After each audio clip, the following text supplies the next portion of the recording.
123편 순례자의 노래. 하늘에 계시는 하나님, 주님을 바라봅니다. 도움을 바라며 주님을 앙망합니다. 주인의 명령을 기다리는 종처럼, 마님의 시중을 듣는 하녀처럼 우리 한시도 눈을 떼지 않고 숨죽여 기다립니다. 주님의 자비의 말씀을 기다립니다. 하나님, 자비를 베풀어 주소서. 오랜 세월을 우리가 배부른 자들에게 죽도록 걷어차이고 잔인한 자들의 악독한 발길질을 견뎠습니다.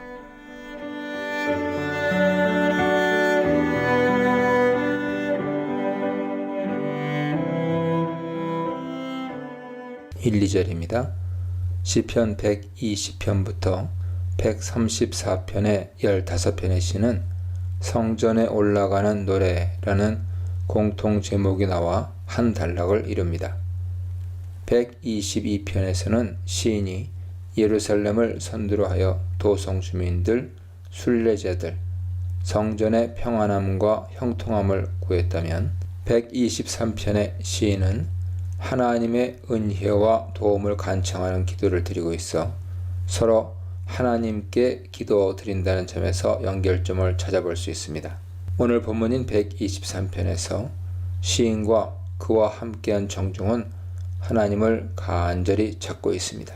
이들이 하나님을 간절히 찾는 모습은 그들의 눈들을 통해 묘사됩니다. 먼저 시인은 내가 눈을 들어 주께 향하나이다 라고 말합니다. 원문에 따르면 이 문장의 첫 마디는 당신께, 주께로 번역됐죠. 당신께로서 시인의 눈이 향하는 대상을 강조합니다. 시인은 이 대상을 향해 그의 두 눈을 들어 올립니다. 눈을 들어 올리는 동작은 고개를 들어 자신의 시선을 한 곳을 향해 고정하는 행동이죠. 이런 행동은 단순히 어떤 대상을 보기 위한 동작일 수 있으나 여기서는 그 대상을 신뢰하여 집중하면서 그에게 보호나 도움을 간청하는 의미가 들어 있습니다. 이는 하나님께 자신의 영혼을 들다, 보통 영혼이 우러러보다로 번역되는데요. 하나님께 자신의 영혼을 들다라는 표현과도 유사하다고 볼 수 있습니다. 시편 25편 1절, 86편 4절, 143편 88절 참조하세요.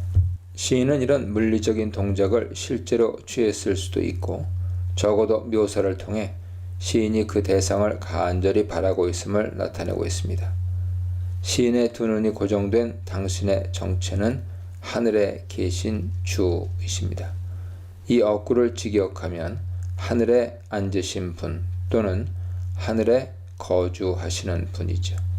하늘에 앉으신 분의 경우는 왕으로서 하늘 보좌에 좌정하신 하나님을 표현합니다.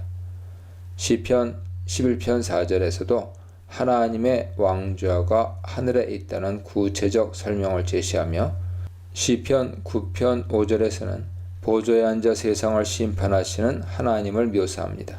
미가야나 이사야 선지자 등은 하늘의 왕좌에 앉으신 하나님을 보았다고 증언했죠. 열왕기상 22장 19절, 이사야 6장 1절 보세요. 특히 다니엘은 그 왕좌가 불꽃이며 그 바퀴가 불이라고 말합니다. 다니엘서 7장 9절 참조하세요. 사도 요한은 무지개가 둘린 보좌에 앉으신 하나님, 요한계시록 4장 3절이고요. 크고 흰 보좌에 앉으신 심판자 하나님, 요한계시록 20장 11절입니다. 하나님을 소개했습니다. 이제 하늘에 계신 주를 하늘에 거주하시는 분으로 읽는 경우에는 땅을 거주자로 삼은 인간과 대조적인 면이 부각되어 하나님의 신성이 강조된다고 볼 수 있습니다. 이처럼 하늘에 계신 주는 하나님의 왕권과 그에 따른 신적 능력을 드러내는 표현입니다. 이 표현은 시편 2편 4절에서도 나와 세상의 인간 왕들이 꾸미는 계략을 하늘에서 살펴보시는 우주의 왕을 묘사합니다. 한편 시인이 우주의 왕이신 하나님을 향해 눈을 든 모습은 시편 121편에 시인이 하나님 계신 성전을 향해 산길을 오르내리며 산들을 향해 눈을 들어 하나님의 도움을 바라는 모습을 연상시킵니다. 121편의 시인은 자기를 둘러싼 산들을 둘러보며 간접적으로 하나님을 찾는 반면 123편의 시인은 현재 어디 있는지는 모르나 하늘에 그의 눈을 향함으로써 직접적으로 하나님을 찾고 있습니다. 이제 두 번째로 시인의 눈만이 아니라 시인과 함께한 무리의 눈들도 하나님께 고정되었습니다.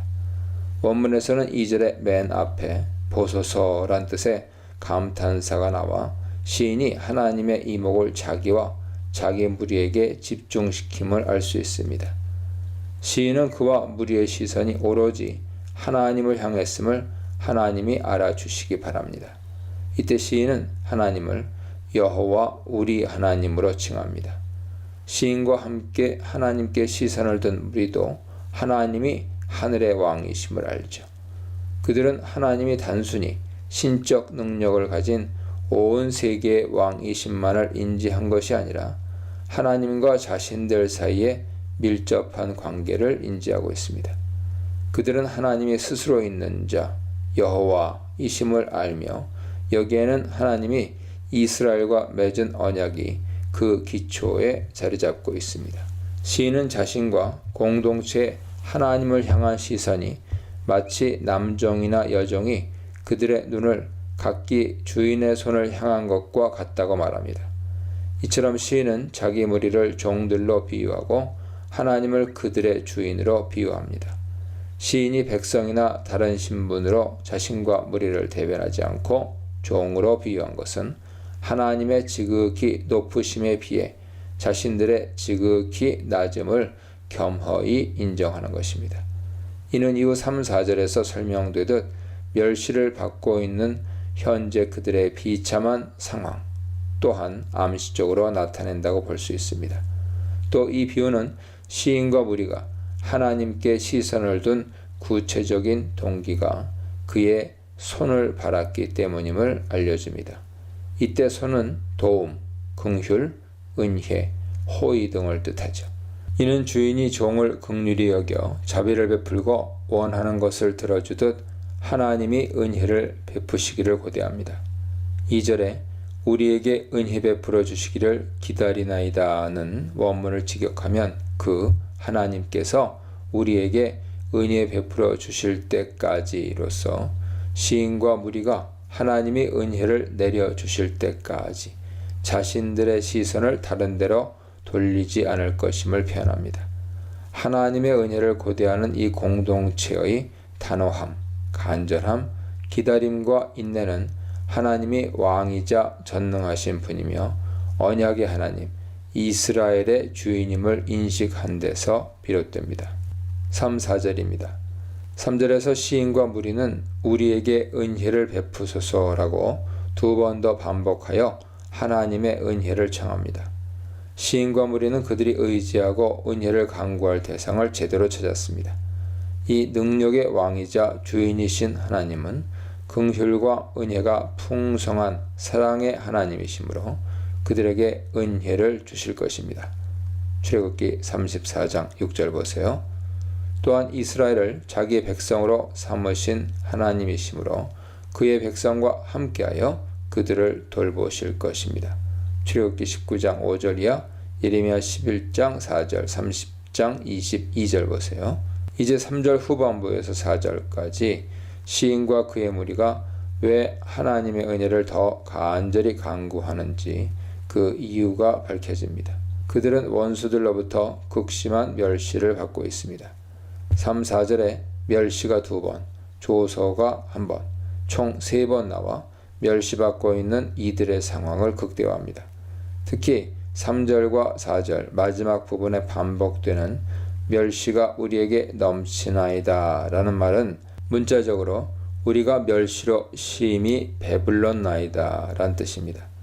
음식과 음료로 배를 채워 흡족함을 누려야 하는데 이 하나님의 백성들은 지금 조롱으로 배가 꽉 차 고통스럽다는 의미입니다.